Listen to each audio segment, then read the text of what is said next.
Bienvenidos al canal de Enseña Química. Recordemos en el anterior video, que está acá, vimos cómo Louis Pasteur, químico y bacteriólogo francés, encontró unos cristales bastante particulares en botellas de vino. En este video vamos a ver cómo el concepto de quiralidad que encontró Pasteur se desarrolla gracias al trabajo de dos químicos, el francés Joseph Achille Lebel y el holandés Jacobus Henricus van Hoff. Comenzamos.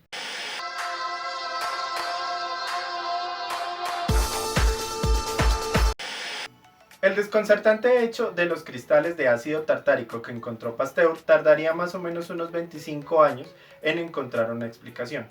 Básicamente, esta surge a partir del siguiente hecho. Se sabía en ese momento que el carbono tenía 4 valencias, es decir, la posibilidad de unirse máximo a 4 átomos diferentes en una estructura particular. Los químicos inicialmente pensaban en átomos que estaban de forma similar a algo escrito en un papel, es decir, sobre una superficie plana. Adicionalmente, esto se consideraba de esa forma, dado que muchos de los compuestos que ya se habían caracterizado eran de naturaleza inorgánica, relativamente sencillos en su estructura química. Con el nacer de la química orgánica comenzaron a aparecer nuevos problemas. Por ejemplo, cada vez había más compuestos que presentaban este comportamiento descrito por Pasteur y que presentaban la propiedad que él había descubierto, que era la actividad óptica. Pero había otro problema aún más apremiante. Existen compuestos que al hacer su análisis elemental tenían la misma fórmula empírica, es decir, estaban constituidos por los mismos átomos y en la misma proporción como resultado del análisis elemental. Sin embargo, otras propiedades físicas y químicas eran radicalmente diferentes. Uno de los compuestos más enigmáticos hasta ese momento había sido el benceno. El benceno se había obtenido a partir del carbón de hulla. Tenía un problema bastante particular y era que aparentemente no cumplía las valencias que debía tener el carbono, ya que su fórmula empírica entre carbonos e hidrógenos daba una proporción de 1 a 1. Varios químicos de esa época trataron de explicar este fenómeno que ocurría con el benceno. El más célebre fue Friedrich Kekulé. Friedrich Kekulé, para tratar de explicar la estructura del benceno y algunas cosas que había notado en los compuestos orgánicos, planteó un modelo de estructura del átomo de carbono que consistía en los tetraederos que vemos a este lado. Estos tetraederos que planteó Kekulé se emplean hasta la actualidad en la enseñanza de la química orgánica. Muchos químicos contemporáneos a Kekulé o que estaban siendo formados por él, como por ejemplo el mismo Jacobus Henricus van Hoff, tuvieron en cuenta este concepto, pero sabían que los tetraederos que planteaba Kekulé tenían bastantes críticas. Van Hoff planteó un modelo que también es tetraédrico, pero en el cual la geometría no va dada en términos de los vértices del tetraedro, sino de las aristas del tetraedro. Por otro lado, mientras Van Hoff desarrollaba su trabajo, el químico francés Joseph Achille Lebel trataba de explicar los hallazgos de Pasteur de una forma bastante similar. De hecho, Lebel encontró algo bastante importante que se conoce como la regla de Lebel y Van Hoff, y es el hecho de que cuando existen carbonos que presentan esta particularidad de tener quiralidad, el número máximo de estructuras posibles es 2 a la n, donde n es el número de carbonos que presentan quiralidad. El planteamiento de los carbonos como tetraederos fue una idea bastante brillante de parte de Kekulé.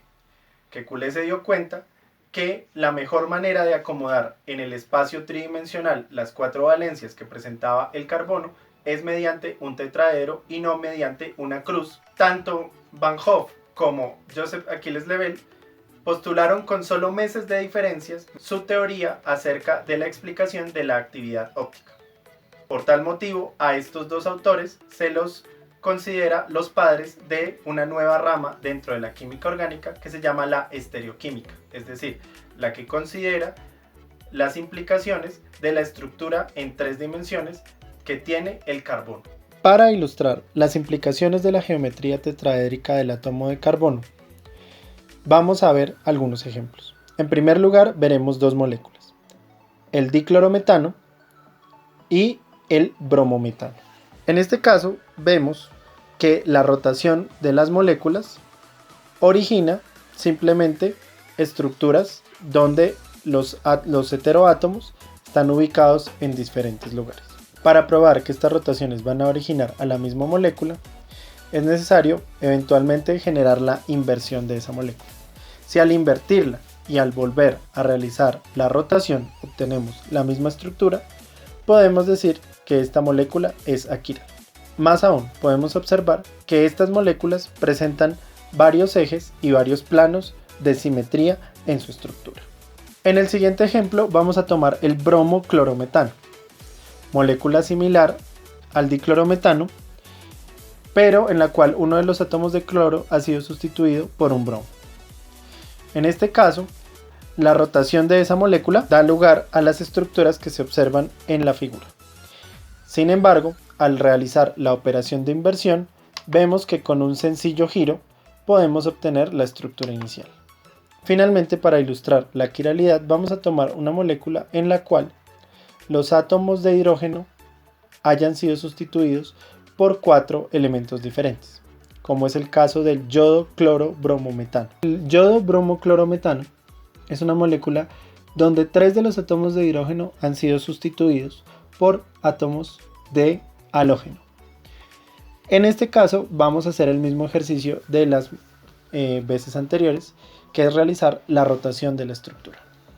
Sin embargo, llega un punto en el cual al realizar la rotación y luego efectuar la operación de inversión, es decir, de reflejar la estructura en un espejo, observamos que el reflejo, contrario a lo que sucedía con las estructuras anteriores, es incapaz, mediante rotaciones, de sobreponerse de forma idéntica a la estructura que estaba inicialmente. Como es incapaz de sobreponerse de forma idéntica a la estructura inicial, se trata de una molécula quiral, y por tal motivo, esta molécula presenta las dos estructuras posibles. Es decir, tiene 2 enantiómeros o 2 estereoisómeros ópticos. En este momento ustedes se preguntarán, ¿qué consecuencias tiene la estereoquímica?